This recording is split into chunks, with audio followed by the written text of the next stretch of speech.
Hi friends, welcome to zero IAS. आप कैसे हैं? मेरा नाम राहुल बरनवाल है। मैं आज से आप लोगों के लिए एक नया कोर्स लॉन्च कर रहा हूं जिसका नाम है डीपीपी, डेली प्रैक्टिस पेपर। इस कोर्स के बारे में मैं आपको जानकारी देना चाहूँगा। ये कोर्स आज से लेके डी डे तक चलेगा। डी डे मतलब जो यूपीएससी का प्रीलिम्स का डे है, 28 मई 2023 तक। इस कोर्स के बारे में बता रहा हूँ आपको। इस कोर्स में हम लोग डेली 50 प्रीलिम्स के क्वेश्चंस को प्रैक्टिस करेंगे और ये कोर्स आपका मंडे टू फ्राइडे चलेगा, मतलब सप्ताह में 6 दिन। इसमें सभी सब्जेक्ट्स को कंप्लीट कवरेज किया जाएगा। तो आज से इस कोर्स को हम लोग लॉन्च कर रहे हैं। इस कोर्स में आप लोगों को क्वेश्चन किस तरह से सॉल्व करना है ये तो पता चलेगा ही, लेकिन साथ में बहुत सारे ट्रिक्स और हैक्स को भी मैं बताऊँगा। तो इसके साथ आप लोग का कंप्लीट कवरेज हो जाएगा सब्जेक्ट्स का। और हम लोग जो है अभी से लेके 28 मई तक तकरीबन 5000 से ऊपर क्वेश्चन को सॉल्व करेंगे।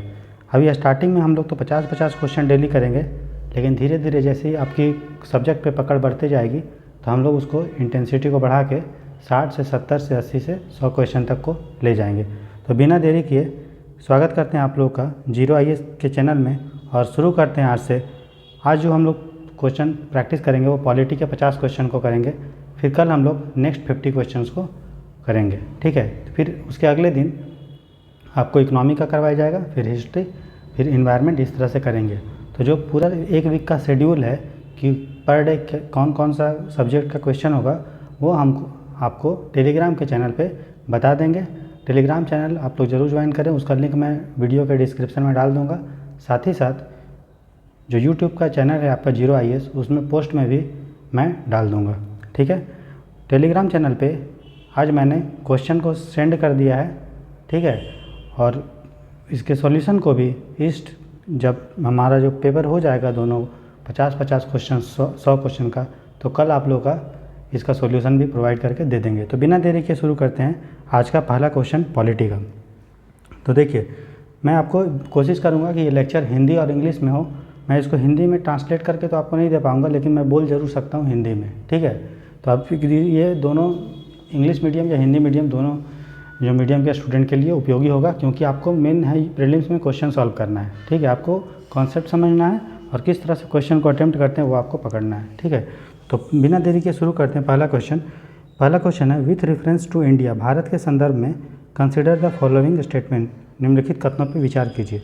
Unlike in USA, neutralise citizens can become the head of state. तो भारत के संदर्भ में ये बोल रहा है कि यूएसए के विपरीत जो भारत में होते हैं वो नेचुरलाइज सिटीजन भारत का जो हेड ऑफ स्टेट बन सकता है, मतलब प्रेसिडेंट बन सकता है, यूएसए के विपरीत।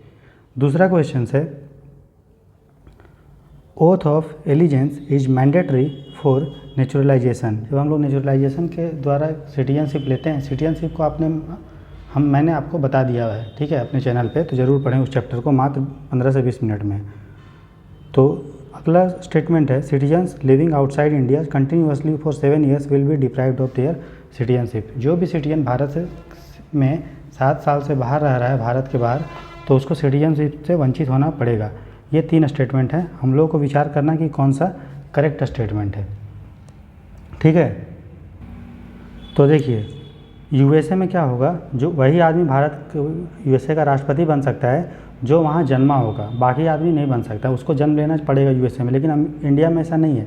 इंडिया में कोई भी आदमी जिसको भारत का नागरिकता प्राप्त है, चाहे बर्थ से है या डिसेंट से है या इनकॉर्पोरेशन से, टेरिटरी से, रजिस्ट्रेशन से, नेचुरलाइजेशन से, 5 तरह से भारत का नागरिक हम बन सकते हैं। तो कोई भी नागरिक अगर भारत का बनता है 5 तरीक़ा से, तो भारत का राष्ट्रपति बन सकता है, लेकिन अमेरिका में नहीं है ऐसा। ये स्टेटमेंट बिल्कुल सही है। दूसरा है, ओथ ऑफ एलिजेंस मैंडेटरी है।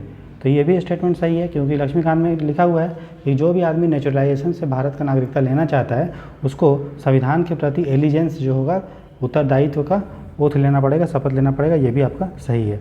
फिर कोई भी आदमी अगर भारत से बिना बताए 5 साल से बाहर रहता है तो उसका भी सिटीजनशिप से वंचित होना पड़ेगा। ये भी सही है। हमें पूछा है करेक्ट, तो इस तरह से आप उसको अंडरलाइन कीजिएगा। करेक्ट पूछा है कि इनकरेक्ट पूछा है, तो हमारा जो तीनों स्टेटमेंट सही होगा, इसलिए इसका आंसर होगा डी दोस्तों। नेक्स्ट क्वेश्चन की तरफ बढ़ते हैं। What are the points of convergence with respect to the system of government in the USA and India? बोल रहा भारत के और यूएसए के संदर्भ में कौन कौन सा चीज़ कॉमन है, कन्वर्जेंस है, सामान्य है, जो भारत जो दोनों के देश में किस तरह से सरकार के संदर्भ में पूछ रहा है आपसे। ठीक है, सरकार के संदर्भ में दोनों देश में क्या क्या समानता है। ठीक, तो देखिए पहला स्टेटमेंट है executive is dependent upon A majority in the legislature. जो एग्जीक्यूटिव होता है, जो कार्यपालिका होती है, वो लेजिस्लेचर के मेजोरिटी पर डिपेंड करता है।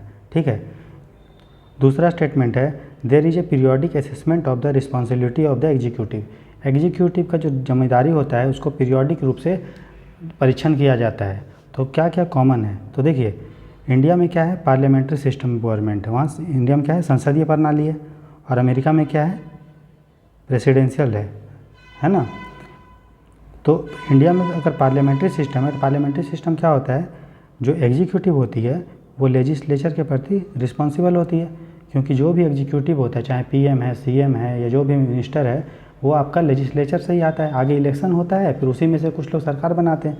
तो जो एग्जीक्यूटिव है वो लेजिस्लेटिव के प्रति रिस्पॉन्सिबल होती है। यही तो पार्लियामेंट्री सिस्टम ऑफ गवर्नमेंट का फीचर है ना, कि executive should be responsible to the Lok Sabha, council of minister to responsible to the Lok Sabha. Council of minister जो होती है वो लोकसभा के प्रति उत्तरदायी होती है। तो ये पार्लियामेंट्री सिस्टम में तो है, लेकिन क्या ये अमेरिका के सिस्टम में, अमेरिका में प्रेसिडेंशियल है, वहाँ क्या होता है, एग्जीक्यूटिव का अलग से इलेक्शन होता है और लेजिस्लेचर का अलग होता है। दोनों अलग अलग अपने अपने फील्ड में काम करते हैं और दोनों एक दूसरे के प्रति जिम्मेदारी नहीं होता है। तो ये जो और डिपेंडेंट भी नहीं होते। तो ये जो स्टेटमेंट है वो दोनों में कॉमन नहीं है। अमेरिका में तो दोनों अलग अलग फील्ड में काम करते हैं, क्योंकि वहाँ सेपरेशन ऑफ पावर है। इंडिया में सेपरेशन ऑफ पावर नहीं है, इंडिया में क्या है, कॉन्फ्लुएंस ऑफ पावर है। पूरी तरह से सेपरेशन ऑफ पावर नहीं है, क्योंकि एग्जीक्यूटिव जो आते हैं वो लेजिस्लेचर से ही आते हैं, और दोनों एग्जीक्यूटिव होता है डिपेंडेंट होता है लेजिस्लेचर पे, है कि नहीं। जैसे आपने देखा नो कॉन्फिडेंस मोशन अगर लोकसभा में आ गया तो एग्जीक्यूटिव डिसॉल्व हो गया। इसका मतलब क्या है, एग्जीक्यूटिव जो है वो लोकसभा के प्रति क्या है, जिम्मेदार है, लेजिस्लेचर के प्रति जिम्मेदार है, डिपेंडेंट है। तो ये तो नहीं होगा। उसके बाद देयर इज पीरियोडिक असेसमेंट। तो एग्जीक्यूटिव का पीरियोडिक असेसमेंट होता है, सही है, इलेक्शन होता है दोनों देश में 5 साल में एक बार, है ना। तो असेसमेंट हो रहा है, जैसे कि कोरोना के टाइम पर। तो अमेरिका में अगर देखिए कि वहाँ पे डोनाल्ड ट्रंप का शासन था, अच्छे से जब कंट्रोल नहीं कर पाया, रेगुलेट नहीं कर पाया, तो उसकी सरकार की गई, तो पीरियोडिक असेसमेंट हुआ ना वर्क का। और इंडिया में तो आपको होता ही है 5 साल में एक बार, है कि नहीं। तो ये सही है, हमें पूछा है करेक्ट, हम इसको बोला कर देंगे। तो ये जो पहला गलत है, दूसरा सही, इसलिए हमारा जो आंसर हो जाएगा वो हो जाएगा BN। नेक्स्ट क्वेश्चन की तरफ बढ़ते हैं। Consider the following about the charter act of 1813। आपको पता है ब्रिटेन ने जब भारत में शासन करता था तो बहुत सारे कानून को लेके आए थे। उसमें एक कानून का नाम है चार्टर एक्ट। तो चार्टर एक्ट पहला स्टेटमेंट है the company monopoly over trade with India completely ended. दूसरा स्टेटमेंट है the constitutional position of the British territory in India was defined explicitly for the first time. तीसरा statement है Christian missionaries were also permitted to come to India and preach their religion. Find the correct answer. हमें correct answer को ढूंढना है। तो देखिए charter act 1813 आया, तो अगर इसको याद करना है तो मैं याद किया हूँ RTE। आर मतलब रिलीजन। तो रिलीजन के लिए क्या किया गया, क्रिश्चियन मिशनरी को इंडिया में परमिट कर दिया गया धर्म का प्रचार के लिए। तो मेरा तो तीसरा स्टेटमेंट सही है। उसके बाद ट्रेड में क्या किया गया, ईस्ट इंडिया कंपनी जो ट्रेड करती थी इंडिया में, उसके मोनोपोली को ख़त्म कर दिया गया, लेकिन पूरे मोनोपोली को नहीं ख़त्म कर दिया गया। चाय और चाइना, मतलब चाय का व्यापार कर सकते थे और चीन से व्यापार करना उनको अलाउ था, तो कम्प्लीटली एबोलिश नहीं हुआ, चाय और चाइना में था। मेरा पहला स्टेटमेंट गलत हो गया। दूसरा है एजुकेशन के लिए 1 लाख रुपया दिया गया। ठीक है, भारत में ब्रिटेन सरकार ने 1 लाख रुपया एजुकेशन के लिए हर साल देगी, ये बोला गया। उसके बाद ये भी बोला गया था कि ब्रिटेन की जो टेरिटरी है इंडिया में, ठीक है ना, वो पहली बार बोला गया कि जो इंडिया है वो ब्रिटेन का क्या है, टेरिटरी है, और जो डायरेक्टली रूप से क्राउन के अंदर में आती है। क्राउन मतलब वहाँ का जो राजा है उसके रूप में डायरेक्ट रूप में आती है। ये पहली बार बोला गया था 1813 में ही। बाद में जब 1858 का एक्ट हुआ तो रानी डायरेक्टली रूल करने लगी, लेकिन 1813 एक्ट में पहली बार बोला गया कि ब्रिटेन का जो टेरिटरी है वो उसमें इंडिया का भी टेरिटरी आता है, मतलब इंडिया जो है ब्रिटेन का अंडर में है, ये बोला गया। तो हमारा दूसरा भी सही है, इसलिए हमें पूछा है करेक्ट, तो हम जाएंगे ऑप्शन बी की ओर 2 और 3। ठीक है, अब हम लोग बढ़ते हैं दोस्तों अगले क्वेश्चन की तरफ, जो है कि जो the constitution of union and the state is a single frame from which neither can get out and within which they must work, this statement refers to. बोल रहा है, ये एक स्टेटमेंट बोला गया है कि जो भारत का जो यूनियन मतलब जो सेंट्रल गवर्नमेंट का जो बनावट है और जो स्टेट का बनावट है वो सिंगल फ्रेम की तरह है, ठीक है, जिसमें से एक दूसरा से लोग अलग नहीं होता, मतलब जो राज्य है वो केंद्र से अलग नहीं हो सकता है। तो ये किसके संदर्भ में बोला गया है? तो अब बताया आपको दोस्तों कि जो इंडिया का आर्टिकल अपने कॉन्स्टिट्यूशन का आर्टिकल 1 है, ये बोलता है कि भारत जो है वो यूनियन ऑफ स्टेट है, ठीक है, जिसमें कोई भी राज्य भारत से दूर नहीं हो सकता, अलग नहीं हो सकता। और इंडिया जो है एक फेडरल स्ट्रक्चर है, ठीक है, जिसमें से सेंटर और स्टेट जो होता है वो दोनों संविधान से पावर को डिराइव करता है। तो ये किसके बारे में बोला गया है? फेडरल स्ट्रक्चर के बारे में, कि इंडिया एक फेडरल कंट्री है जहाँ पे राज्य जो है वो सेंटर से नहीं जा पाता, और इसी फेडरल स्ट्रक्चर को इंडियन यूनियन बोलते हैं, जिसका India is A union of states. ऐसे जो संघ है वो राज्यों का क्या है? समन्वय से बना है, ठीक है, और राज्य जो है वो केंद्र से दूर नहीं जा सकते हैं, ठीक। तो उसके बाद हम लोग अगला क्वेश्चन में देखते हैं, क्वेश्चन नंबर 5 में, विच among the following is not explicitly stated in the constitution of India but implicitly provided under it.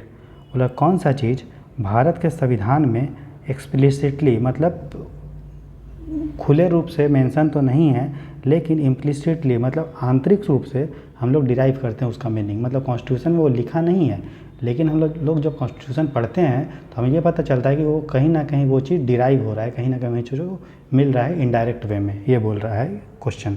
तो देखिए, doctrine of eminent domain, doctrine of basic structure and doctrine of eclipse. तो हमें तो पता है दोस्तों कि जो डॉक्ट्रिन ऑफ बेसिक स्ट्रक्चर है ना, ये कॉन्स्टिट्यूशन के आर्टिकल नंबर जो 13 है, ठीक है, इसी से डिराइव होता है, कहीं ना कहीं होता है ना दोस्तों। इसका जो डॉक्ट्रिन था वो केशवानंद भारती केस में बोला गया था, है कि नहीं? तो उसके पहले जो था, क्या ये मेंशन था कहीं? नहीं। क्या अभी मेंशन है? नहीं।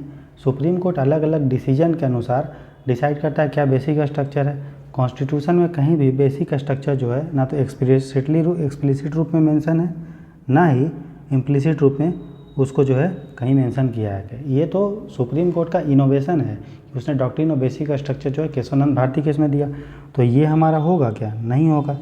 Doctrine of eminent domain, doctrine of eminent domain ये कहता है कि राज्य जो है अगर पब्लिक इंटरेस्ट में किसी भी प्रॉपर्टी को एक्वायर कर सकता है, ठीक है, ये बोला गया है। तो आपको पता है कि आर्टिकल जो था 300A, इसमें क्या है?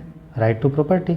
आपको पता है राइट टू प्रॉपर्टी जो पहले फंडामेंटल राइट था उसको हम लोग बना दिए क्या? एक लीगल राइट बना दिए, एक कॉन्स्टिट्यूशनल राइट बना दिए, है ना।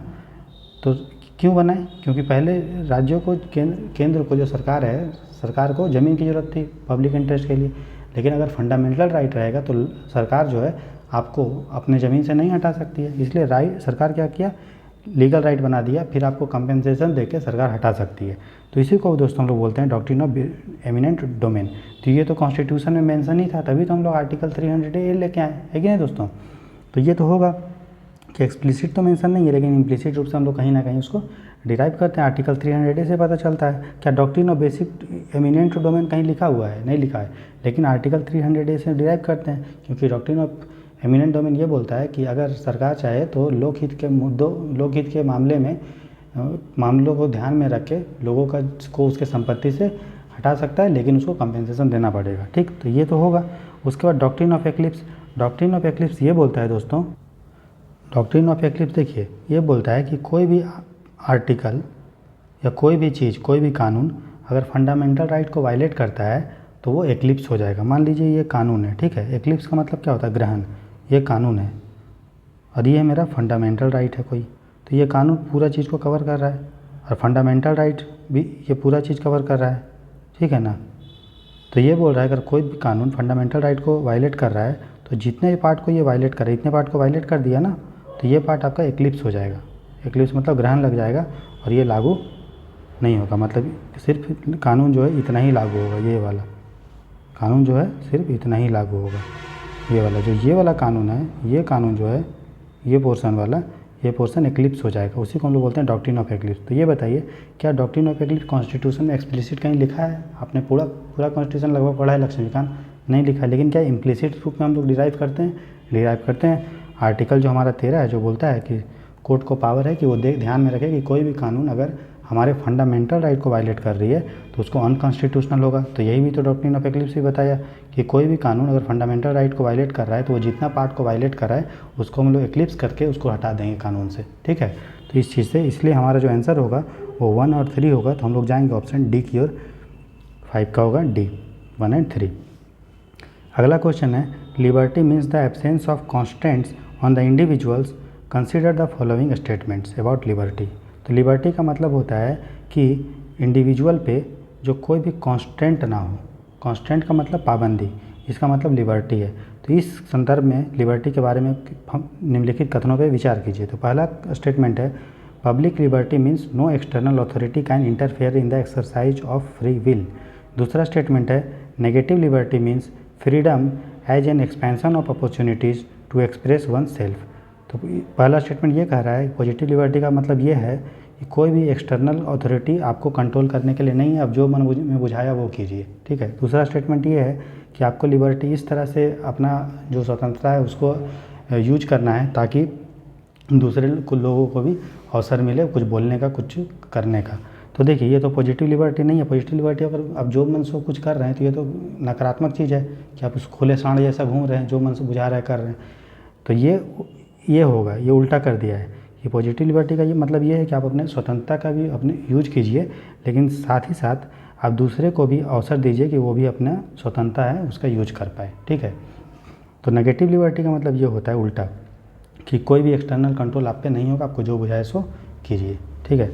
तो इस तरह से हम लोग का जो करेक्ट स्टेटमेंट पूछा है तो दोनों को क्या किया, इंटरचेंज कर दिया है। इसलिए हम लोग जाएंगे डी की ओर, नाइदर 1 नॉर 2। मुझे कमेंट सेक्शन में बताइए कि जो लिबर्टी है उसको हम लोग किस देश के कॉन्स्टिट्यूशन से लिए हैं, ये ज़रूर बताइएगा। अगला क्वेश्चन है the provisions under this part of the Indian constitution are criticised as a little more than a manifesto of aims and aspirations, what is part here referred to. बोल रहा है कि जो प्रोविज़न जो प्रावधान दिए गए हैं इस पार्ट में, तो किस पार्ट में आपको बताना है, पार्ट 1 है या 3 है, 4 है, ए है, जिसमें ये बोला जाता है कि ये देश के एम्स को, लक्ष्य को और एस्पिरेशन मतलब आकांक्षा को बताता है कि हम कि भारत को किस तरह से बनाना चाहते हैं, भारत को क्या क्या प्रोवाइड करना चाहते हैं। तो कौन से पार्ट में लिखा है, देखिए पार्ट 3 जो है वो हमारा क्या है बताइए।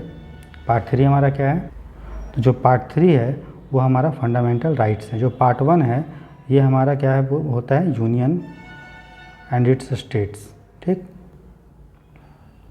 जो पार्ट 4 है ये हमारा क्या है, DPSP राज्य के नीति निर्देशक तत्व।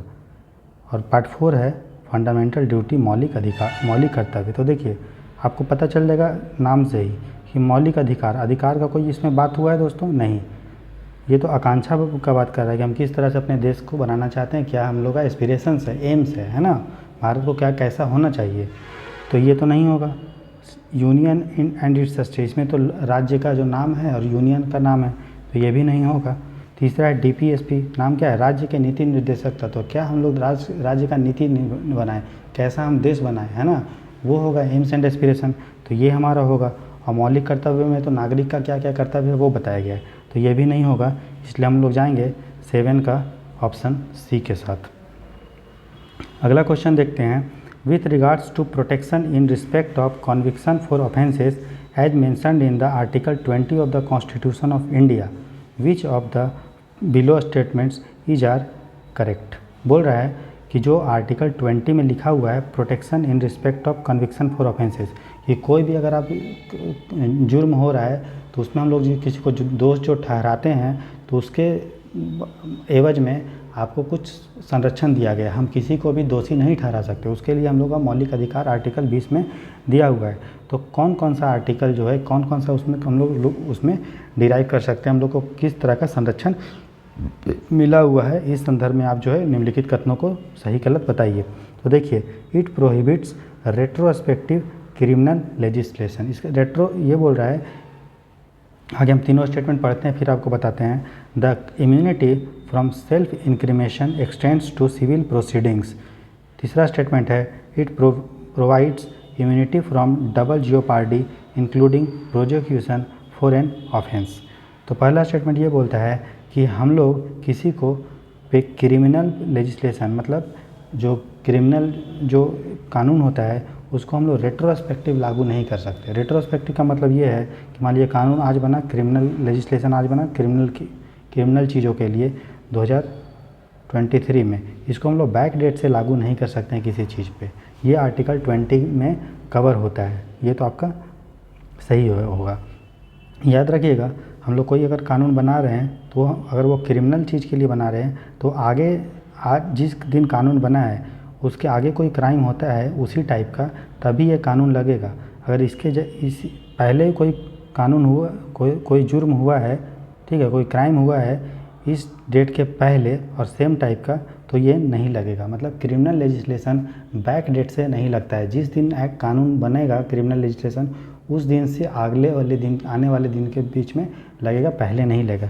लेकिन कोई अगर सिविल लेजिस्लेशन है, सिविल मतलब अगर डिस्प्यूट्स होता है फैमिली में या इस्टेब्लिशमेंट में, या मैरिज का केस है, डाइवोर्स का केस है, ये सब सिविल के एक्ट के अंदर आता है। तो सिविल एक्ट जो होता है जिस दिन कानून है उसके आगे भी लगेगा, और रेट्रोस्पेक्टिव मतलब पहले भी लग सकता है। पहले भी अगर कोई केस हुआ है उस जैसा तो लग जाएगा, लेकिन क्रिमिनल केस जो है नहीं लगेगा दोस्तों, ठीक है। अगला क्वेश्चन है, स्टेटमेंट है the immunity from self incrimination extends to civil proceedings. बोल रहा है राज्यों को या मतलब नागरिक को ये अधिकार मिला है कि वो सेल्फ इंक्रिमेशन ना करे। सेल्फ इंक्रिमेशन का मतलब ये होता है खुद तुम्हारे पे जिम्मेदारी नहीं है कि जुर्म को साबित करना। मतलब सरकार तुमको फोर्स नहीं कर सकती है, तुम थंब प्रिंट दो, तुम खुद प्रूफ करो कि तुम सही हो या गलत हो। तो ये क्वेश्चन स्टेटमेंट जो है दोस्तों, ये जो स्टेटमेंट है दोस्तों वो गलत होगा, क्योंकि सिर्फ क्रिमिनल केस में ही आपको सेल्फ इंक्रिमेशन का अधिकार मिला है कि आप अपना जो है स्वयं गवाही नहीं देंगे, ठीक है। लेकिन कोई सिविल केस है जैसे डिस्प्यूट है तो उसको आपको खुद प्रूफ करना पड़ेगा। आप पे वो जिम्मेदारी है कि आप प्रूफ कीजिए कि आप बेगुनाह है या नहीं है। लेकिन क्रिमिनल केस में जो होता है वो जुर्म करने वाले या जिसको हम अभियुक्त बनाए हैं तो उस पर कन्विक्ट बनाए हैं तो उस पर प्रूफ नहीं है। ये डिपेंड करता है सरकार पे कि सरकार प्रूफ करे कि फलाना आदमी ने क्राइम किया है, वो आदमी पे जिम्मेदारी नहीं है। इसीलिए जो सेल्फ इंक्रिमेशन का जो इम्यूनिटी मिलता है वो सिविल प्रोसीडिंग्स में जो है एक्सटेंड नहीं है। वो किस में है? क्रिमिनल प्रोसीडिंग में। आपको खुद अपने केस का गवाह नहीं बनना है। लेकिन सिविलियन केस जो होता है डिस्प्यूट उसमें आपका जो है खुद गवाह आपको बनना पड़ेगा। इसीलिए आपको जो है उसमें इम्यूनिटी नहीं मिली, आपको इम्यूनिटी मिली है क्रिमिनल में, ठीक। उसके बाद तो ये गलत होगा मेरा दूसरा। अगला स्टेटमेंट है it provides immunity from double jeopardy including prosecution for an offence. इसका हिंदी में इसका ये मतलब है कि अगर आपने कोई क्राइम किया तो जब भी मुकदमा चल रहा है, प्रोसिक्यूशन चल रहा है, तो आप पे 2 बार मुकदमा नहीं चल पाता। डबल जियोपार्डी का मतलब ये है एक क्राइम के लिए ना तो आपको 2 बार सज़ा दिया जाएगा, ना ही 2 बार आप पे मुकदमा चलेगा। लेकिन ये जो केस होना चाहिए वो क्रिमिनल केस होना चाहिए। क्रिमिनल केस मान लो किसी ने मर्डर किया तो उस पर 2 बार मुकदमा नहीं चलेगा। एक बार उसको सज़ा मिल गया है तो वो एक ही बार सज़ा को काटेगा, ना तो उस पर 2 बार सज़ा मिलेगा और ना ही उसको 2 बार उस पर जो है मुकदमा चल सकता है। मतलब इसको आपको क्या है, सिटीजन को क्या मिला है, इम्यूनिटी मिला है कि उस पर डबल जियोपार्डी नहीं हो सकता, 2 बार जो है पनिशमेंट या 2 बार उस पर मुकदमा नहीं चल सकता। इसलिए हमारा तीसरा स्टेटमेंट सही होगा। हमें पूछा है करेक्ट आंसर, तो हम जाएंगे 1 और 3 की ओर, ऑप्शन बी, तो 8 का बी होगा। अगला है consider recently the prime minister of India launch the Har Ghar Tiranga movement. Consider the following statements. It is an initiative to host the national flag at homes to celebrate Azadi ka Amrit Mahotsav making the 75th year of Indian independence. The national flag was adopted on 22 July 1947. The Constitution of India has detailed rules and instructions regarding the description, display and hoisting of the national flag. Choose the correct answer. तो देखिए question है कि हर घर तिरंगा अभियान को प्रधानमंत्री ने launch किया है, तो इसके संदर्भ में निम्नलिखित कथनों पर विचार कीजिए। तो पहला ये है कि एक भारत सरकार की इनिशिएटिव है जिसमें हम लोग झंडे को जो है फहराएंगे अपने घरों में और आज़ादी का अमृत महोत्सव मनाएंगे जो आज़ादी के 75 साल मतलब 2022 में। ठीक है, तो ये स्टेटमेंट तो एकदम सही है। नाम ही है इसका हर घर तिरंगा। घर मतलब क्या होता है, होम, और तिरंगा मतलब क्या होता है, नेशनल फ्लैग। तो सही है, फहरा रहे हैं। दूसरा, the national flag was adopted on 22 July 1947 में। तो आज़ादी हम लोगों का मिला 15 अगस्त को, तो उसके पहले ही नेशनल हम लोग अपने को झंडा को एडॉप्ट कर लिए थे कि हम लोग का झंडा ये होगा, 3 रंग का होगा और बीच में चक्र होगा। ठीक, तो ये भी सही है। बोल रहा है कि संविधान में एकदम डिटेल रूप में लिखा गया है कि किस तरह से हमको झंडा फहराना है, कैसे उसको खड़ा करना है, कैसे उसको डिस्प्ले करना है। तो ये बताइए, आपने संविधान पढ़ा, लक्ष्मीकांत पढ़ा, तो कहीं भी ये चीज़ लिखा हुआ है क्या? नहीं लिखा है। हम लोग का एक कानून है फ्लैग कोड, उसमें लिखा है कि हम लोग को राष्ट्रगान को जो है 52 सेकंड में गाना चाहिए, झंडा को इस तरह से करना चाहिए, फिर जब किसी की डेथ होती है तो झुका देना चाहिए, शाम में जो है झंडा को नीचे कर देना चाहिए, ये सब लिखा है। तो कॉन्स्टिट्यूशन में नहीं लिखा है। आपको यूपीएससी ऐसे ही फंसाएगा, दे देगा कि कहीं कहीं कॉन्स्टिट्यूशन दे देगा, जो कॉन्स्टिट्यूशन में नहीं चीज़ लिखा होगा लोकसभा या राज्यसभा के रूल्स में, ये लिख देगा। लिखा रहेगा कॉन्स्टिट्यूशन में, लेकिन आंसर में देगा क्वेश्चन में रिप्रेजेंटेशन ऑफ पीपल एक्ट, जन प्रतिनिधित्व कानून। तो आपको बहुत ध्यान से पढ़ना है कि ये, और जनरली ये सब स्टेटमेंट गलत होते हैं। तो जैसे जैसे हम क्वेश्चन प्रैक्टिस करेंगे तो आपको पता चलेगा कि किस तरह से जो है क्वेश्चन में फंसाया जाता है। ठीक है, अभी तो दोस्तों ये शुरुआत हुई है, अभी तो हमें एक लंबी यात्रा पे जाना है। विश्वास कीजिए, 90 दिन के बाद जब आपका प्रीलिम्स का पेपर होगा और डेली अगर आप 50 क्वेश्चन अभी शुरू में प्रैक्टिस कर रहे हैं, धीरे धीरे बढ़ के 60 से 100 होगा, तो आपकी जो सिलेबस होगी यूपीएससी प्रीलिम्स का होल सिलेबस आपके मुट्ठी में होगा। इसलिए आप इस लेक्चर को कंटिन्यू करके देखते रहिए, आपको पर इफेक्ट पता चल जाएगा कि आपका नॉलेज बेस कितना वास्ट हो रहा है, आपको सोचने की शक्ति कितना एक्सपेंड कर रही है, और सब चीज़ आपको फैक्ट जो है याद भी हो रहा है, और आपका एनालिटिकल पावर भी बढ़ रहा है। ठीक है, आप यूपीएससी प्रीलिम्स को आराम से क्रैक कर लेंगे। तो बिना देरी के शुरू करते हैं आगे।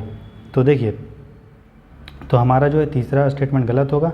हम जाएंगे ऑप्शन 1 और 2 के साथ, क्योंकि करेक्ट पूछा है, तो हम जाएंगे ऑप्शन बी। अगला क्वेश्चन है, the constitution of India provides for a, तो बोल रहा है कि भारत का जो संविधान है वो किस तरह से है, कैसा, क्या चीज़ देता है वो। तो single polity and dual citizenship, dual citizenship and dual polity, single citizenship, dual polity, single citizenship, single polity. तो देखिए, भारत का संविधान क्या देता है, हम लोग को एक सबसे पहले याद है संविधान एक ही देता है, तो सिंगल है संविधान। अब पॉलिटी का मतलब क्या हुआ, पॉलिटी का मतलब राष्ट्र शासन तंत्र। तो शासन तंत्र किस तरह से है, राजनीति किस तरह से, 2 लेवल पे है, एक सेंटर पे है, एक स्टेट पे है, यही है ना।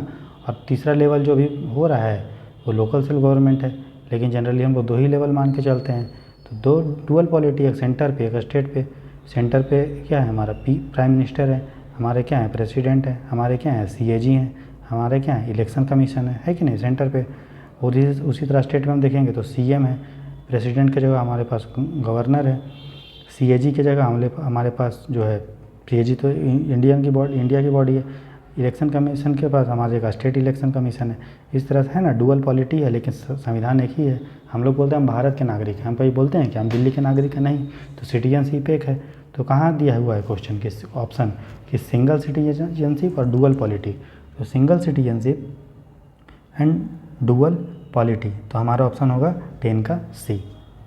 आगे देखते हैं, several factors induced the makers of the Indian constitution to choose the parliamentary system of government compare to other forms of government. बोल रहा है किन कारणों से जो हमारे संविधान के नीति जो निर्माता थे उन्होंने पार्लियामेंट्री सिस्टम को चुना है, मतलब संसदीय प्रणाली को चुना है, ना कि किसी और प्रणाली को। क्यों चुना है, तो पहला है, तो कौन सा कारण इनमें से नहीं है, चुना है किसी कारण से चुना होगा, तो कौन सा कारण नहीं था चुनने का। तो देखिए, it can provide effective leadership in emergency.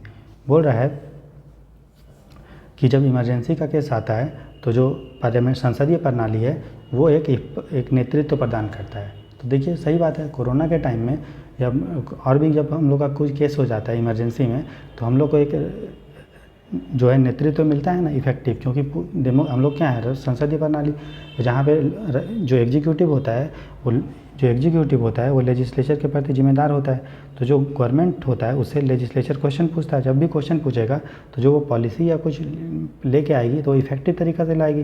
तो जो लीडरशिप होगा वो तानाशाह नहीं होगा, वो जबकि वो क्या होगा इफेक्टिव होगा, अच्छे से काम करेगा। तो ये तो हमारा रीजन था।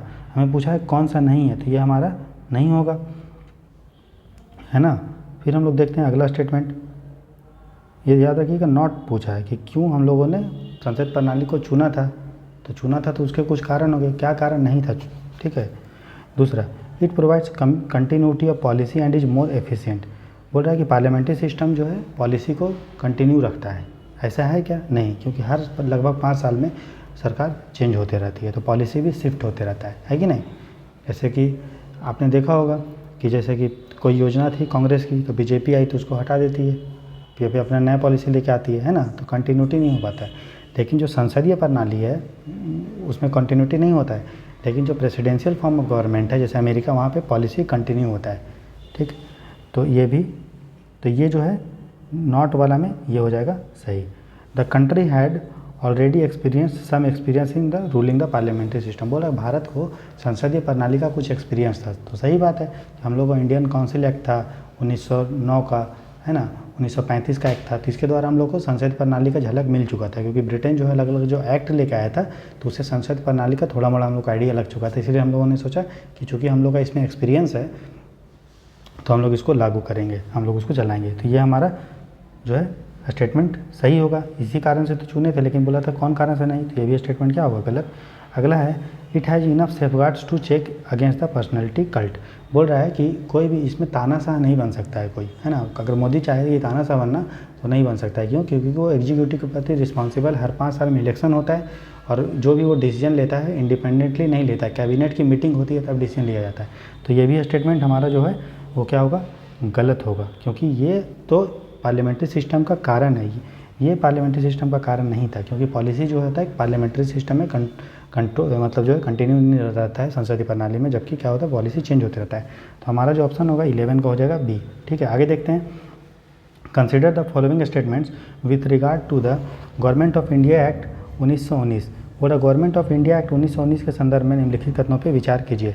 It introduced dyarchy for the first time in the centre, बोला इस एक्ट के द्वारा डायरकी सेंटर में लाया गया था। अगला स्टेटमेंट है bicameralism was introduced for the first time through this act, बोल रहा है कि द्विसंघीय प्रणाली जो होता है, द्विसंघ मतलब लोकसभा राज्यसभा, तो 2 संघ है पार्लियामेंट में, तो 2 इसी में लाया गया था, ये बोल रहा है। अगला स्टेटमेंट है members of both the upper house and lower houses were elected directly as well as nominated, बोल रहा है कि दोनों लोकसभा और राज्यसभा जो मेंबर बनते हैं उसको इलेक्ट भी किए थे, डायरेक्ट भी किए थे, डायरेक्टली भी अपॉइंट होते थे और नॉमिनेटेड भी किए जाते थे गवर्नर के द्वारा। तो बोल रहा है कौन सा चीज़ जो है वो सही है। तो देखिए गवर्नमेंट ऑफ इंडिया एक्ट 1919 के बारे में आपको तो पता ही होगा, इसमें डायरकी लाया गया था, लेकिन कहाँ पे लाया गया था? स्टेट में, राज्य में, ना कि सेंटर में। सेंटर में कब लाया गया? 1935 एक्ट के द्वारा। तो हमारा ये स्टेटमेंट हो जाएगा गलत। बायकैमरलिज्म लाया गया था, ये सही है, और जो बायकैमरलिज्म का जो अपर हाउस और लोअर हाउस के जो मेंबर होते थे उसको कुछ इलेक्ट होते थे, कुछ नॉमिनेट होते थे, ये भी सही है। हमें पूछा है करेक्ट, तो हम जाएंगे ऑप्शन बी की तरफ। 12 का होगा बी 2 एंड 3। आगे देखते हैं, अगला क्वेश्चन है which of the following rights are assured under the right to life and liberty of the Indian constitution. जो राइट टू लाइफ और लिबर्टी है वो आर्टिकल किस आर्टिकल में, ज़रा मुझे कमेंट सेक्शन में कमेंट करके बताइएगा कि हम लोगों को जीने और स्वतंत्रता का जो अधिकार है, लिबर्टी का, आज़ादी का, वो किस में है। तो इसमें क्या क्या चीज़ हम लोग को मिलता है? पहला right to die through passive euthanasia, जो पैसिव यूथेनेसिया होता है उससे हम लोग को मरने का अधिकार है, ये बोल रहा है। Right to appropriate life insurance policy, हम लोग को लाइफ इंश्योरेंस पॉलिसी का हक है। Right not to be subjected to narco analysis test, narco test से बचने का हम लोग का अधिकार है। राइट टू ट्रेवल अब्रॉड, हम लोग को बाहर घूमने का अधिकार है, विश्व जाने का। तो राइट टू लाइफ, तो देखिए राइट टू लाइफ जो ट्रेवल अब्रॉड है ये आपको बोला गया था मेनका गांधी केस में, ठीक है। याद रखिएगा जो ये आर्टिकल है जो मैंने आपको पूछा है, मैं बता देता हूँ, ये आर्टिकल 21 में मेंशन है, ठीक है। ये आर्टिकल सबसे एक्सटेंसिव आर्टिकल है पूरे कॉन्स्टिट्यूशन में। जब भी सुप्रीम कोर्ट कोई डिसीजन देता है जनरली इस आर्टिकल में वो कवर हो जाता है। कोई पूछा जाता है कि हम शादी करने का अधिकार है, तो शादी करने का अधिकार किस में? 21 में। उसके बाद प्राइवेसी का अधिकार है किस में? 21 में। तो जितने भी अधिकार जनरली अभी इमर्जिंग है वो 21 में सब है कवर। ये मतलब आर्टिकल 21 जो है ब्रह्मास्त्र है कि नहीं, सब चीज़ को कवर कर लेता है। तो मेनका गांधी केस में बोला गया था हम लोग को विदेश घूमने का अधिकार है। फिर जो पैसिव यूथेनेसिया जो है, इंदिरा शाहबाग जो केस था उसमें बोला गया था जो शानबाग अरुणा शानबाग केस है, उसमें बोला गया था हम लोग को पैसिव यूथेनेसिया का अधिकार है। पैसिव यूथेनेसिया मतलब स्वयं मरने का अधिकार।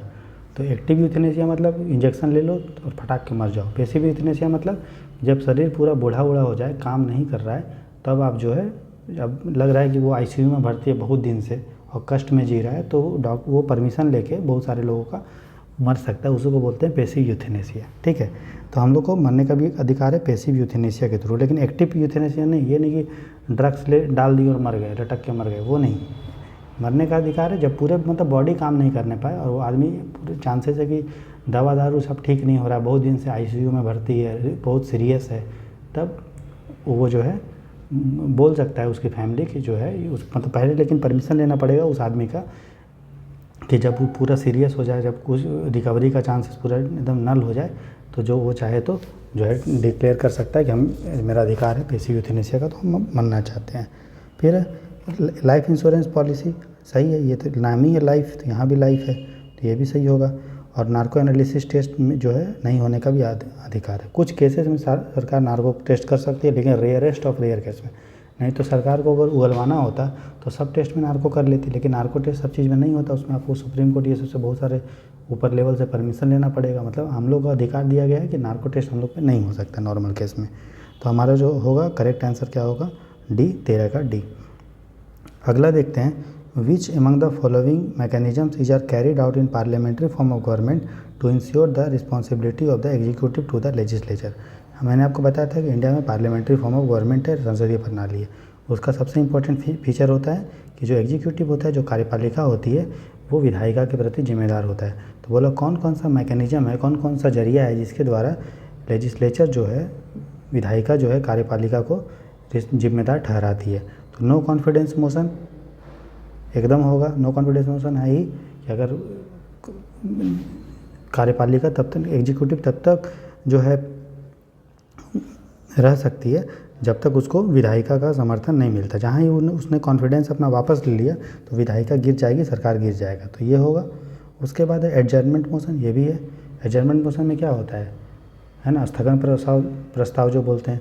जब भी स्थगन प्रस्ताव आता है तो नॉर्मल प्रोसेस रुक जाता है और पब्लिक इंटरेस्ट के मुद्दा को जो है विधायिका पूछती है, किससे, लोकसभा से उससे पूछती है, आपका कार्यपालिका से, एग्जीक्यूटिव से पूछती है, अब कौन, लेजिस्लेचर। ये भी होगा। प्रेसिडेंट के जो प्रेसिडेंट भाषण देता है उस पर भी जो डिस्कशन होता है ना, सरकार क्या कर रही है। प्रेसिडेंट क्या है, प्रेसिडेंट जो है सरकार का चेहरा है, तो सरकार जो भी पॉलिसी लाती है पूरे साल भर उसको प्रेसिडेंट बताते हैं। फिर उसी पे क्या होता है, जो एमपी होता है, संसद होता है, वो सरकार से क्वेश्चन पूछता है कि आपने जो बोला था किसानों के आय को डबल कर देना 2022 तक, तो क्या हुआ। तो इससे द्वारा क्या होता है कि सरकार के जो है वो विधायिका के प्रति जिम्मेदार होती है। तो हमारा पूछा है करेक्ट स्टेटमेंट, तो हम लोग जाएंगे ऑप्शन डी की ओर, 14 का होगा डी, 1, 2 एंड 3। आगे देखते हैं कि racial discrimination in India is explicitly prohibited under which of the following, मतलब किस आर्टिकल में है। बोला कि जो रेशियल डिस्क्रिमिनेशन होता है, जो नस्ल जो भेदभाव इंडिया में नहीं होता है, उसको किस आर्टिकल में हम लोग प्रोहिबिट कर दिए हैं। ठीक, आर्टिकल 23, 24, 16 और 17। तो देखिए आर्टिकल 23 में क्या लिखा है बताइए।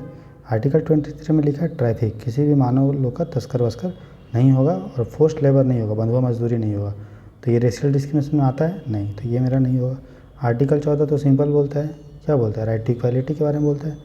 Everyone is equal before law, सब लोग कानून के समक्ष बराबर है, कोई भी ऊपर नीचे नहीं है, तो ये भी नहीं होगा। आर्टिकल 16 क्या बोलता है कि किसी भी आदमी को सरकारी नौकरी में धर्म, रिलीजन, रेस मतलब नस्ल, सेक्स मतलब लिंग, कास्ट मतलब जाति,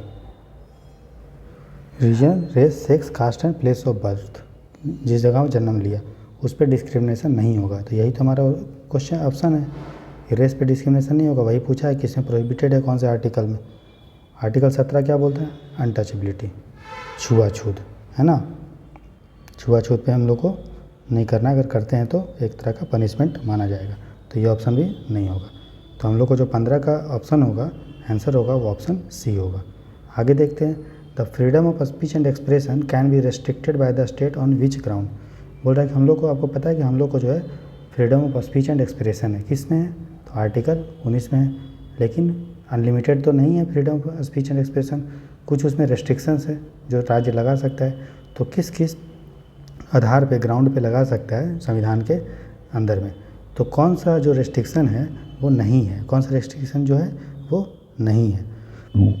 तो देखिए आर्टिकल 19 में हम लोग को क्या है, आज़ादी है, लेकिन साथ ही साथ उसमें क्या लिखा है, रेस्ट्रिक्शन। तो रेस्ट्रिक्शन किस किस ग्राउंड पे है, तो पब्लिक ऑर्डर पे है, मोरालिटी पे है, friendly relation with foreign state पे है ना, उसके बाद जो है आपका,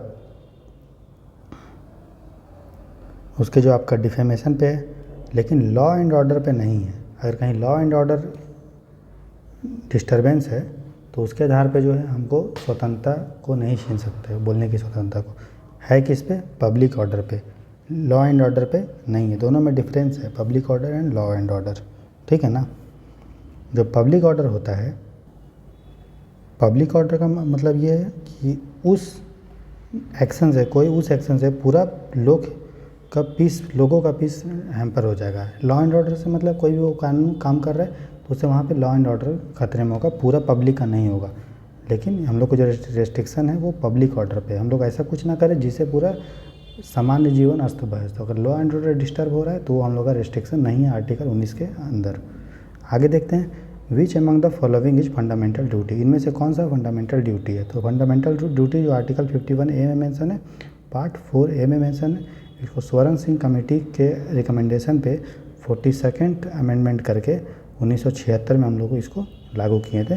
शुरू में 10 अधिकार थे, 10 कर्तव्य थे, फिर हम लोग को 86th अमेंडमेंट किए और हम लोग उसको जो है राइट टू, जो ड्यूटी ऑफ पेरेंट का जो कर्तव्य है कि वो अपने बच्चों को पढ़ने के लिए स्कूल भेजें, ठीक है, तो ये ऐड किया गया था फंडामेंटल ड्यूटी। तो टोटल फंडामेंटल ड्यूटी भारत में हो गए 10 और एक 11, एक मतलब total 11।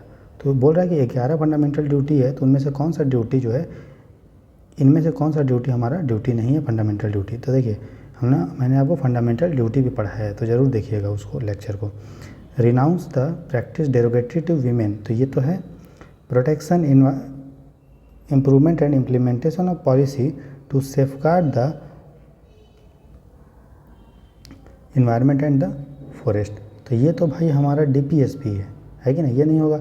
State shall provide free and compulsory education to all children in the age of 6 to 14, ये हमारा फंडामेंटल राइट्स है, फंडामेंटल अधिकार है ना कि स्टेट प्रोवाइड करेगी, जो हम लोग ऐड किए थे।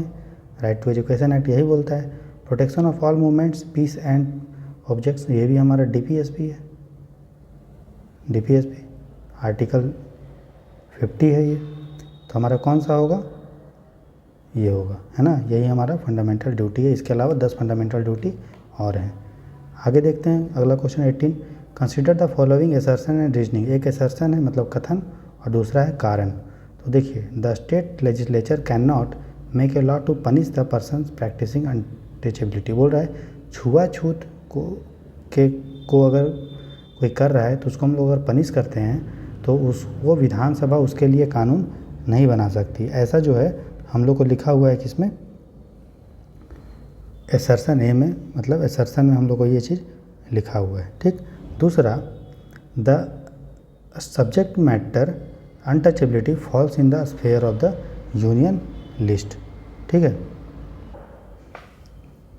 बोल रहे जो ये अनटचेबिलिटी है वो यूनियन लिस्ट में आता है, इसलिए जो है स्टेट लेजिस्लेचर कानून नहीं बना सकती।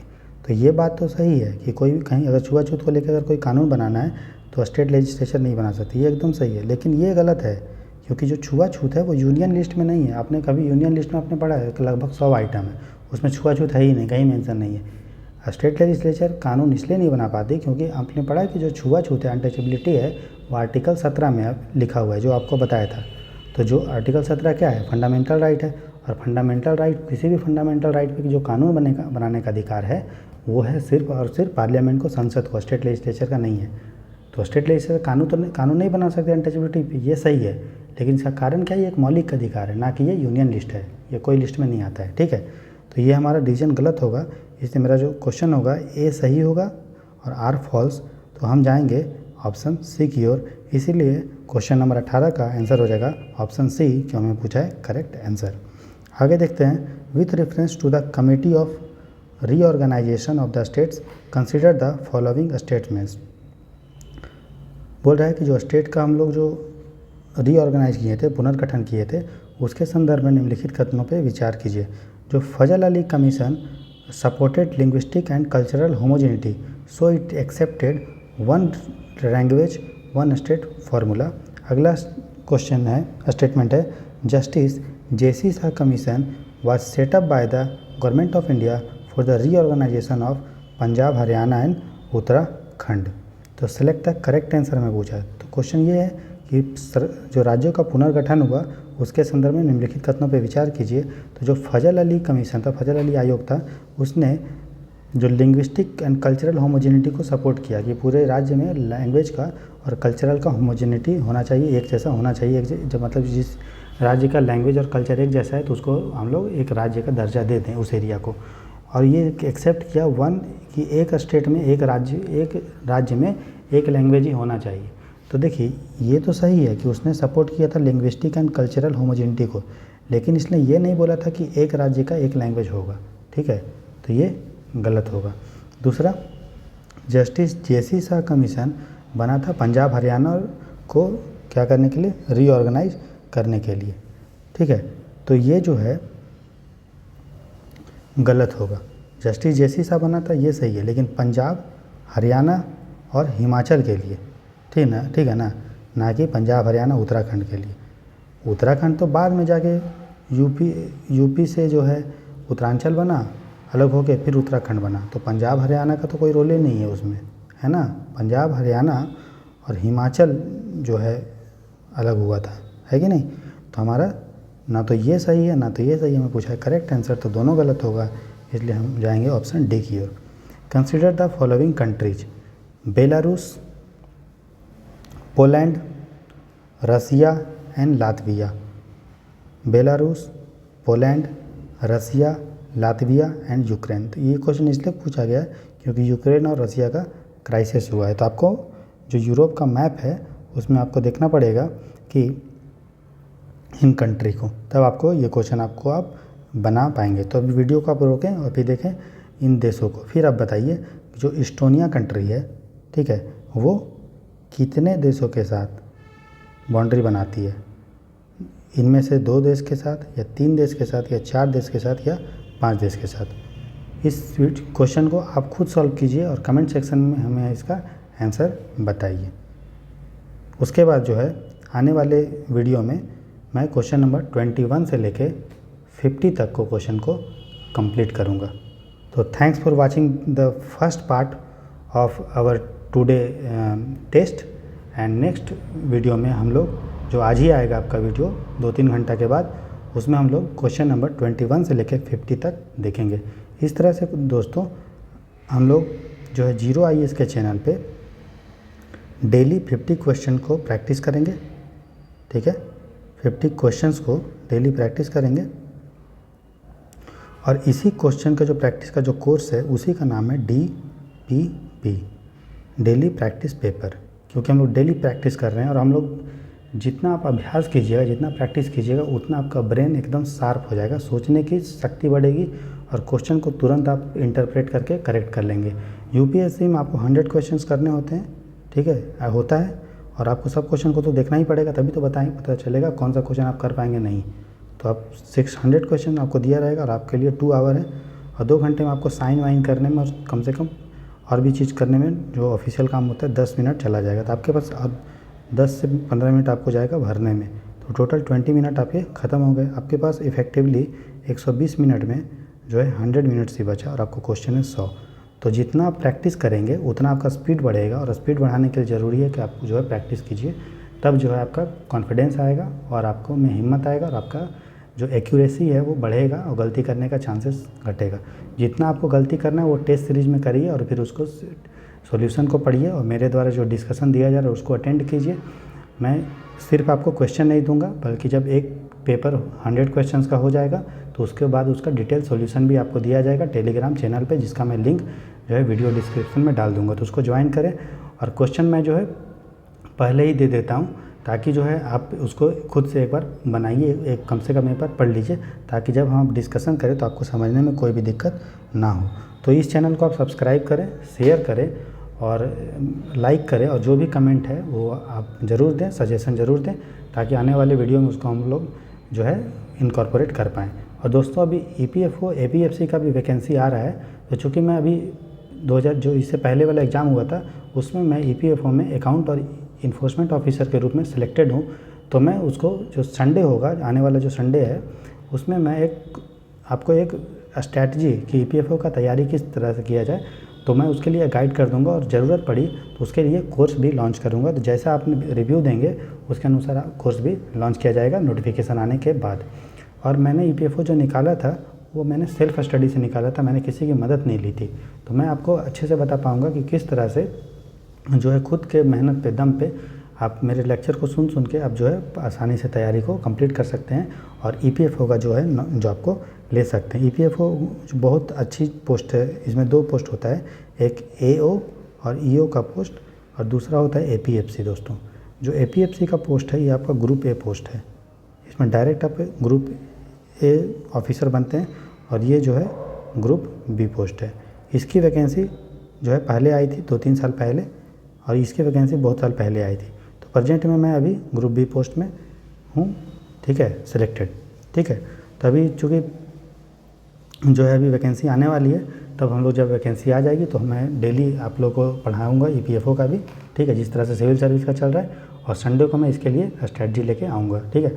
तो इसी उम्मीद के साथ आप इस चैनल को सब्सक्राइब करें, शेयर करें दोस्तों के साथ, और जो भी आपका सजेशन है वो ज़रूर दें, और क्वेश्चन को खूब प्रैक्टिस करें, क्योंकि प्रैक्टिस से ही आदमी परफेक्ट बनता है। बोला भी जाता है practice makes a man perfect. तो जितना प्रैक्टिस करेंगे उतना आपको प्रोग्रेस मिलेगा UPSC के डेस्टिनेशन की तरफ। क्योंकि एक बार आपने UPSC की गाड़ी में बैठ गया है दोस्तों, मेरी गाड़ी में, 0IS की गाड़ी में, तो मैं आपको लक्ष्य तक पहुंचा के ही जो है रुकूंगा। मेरा लक्ष्य है आपको UPSC प्रीलिम्स 2023 को क्रैक करवाना। इसी उम्मीद के साथ खुश रहें, हंसते रहें, और मन लगा के फोकस करें, पढ़ाई करें। एक समय भी, एक क्षण भी, 1 मिनट भी इधर उधर वेस्ट ना करें। All the best for your study, और मैं आपके जो है सफल होने की कामना करता हूँ 2023 में। इसलिए खूब सारा प्रैक्टिस करें, और चैनल को लाइक करें, शेयर करें, और अच्छे से देखें। Thank you very much for watching this lecture. मिलते हैं पार्ट 2 पॉलिटी टेस्ट 1 के पेपर में। Thanks for watching this lecture. Have a nice day.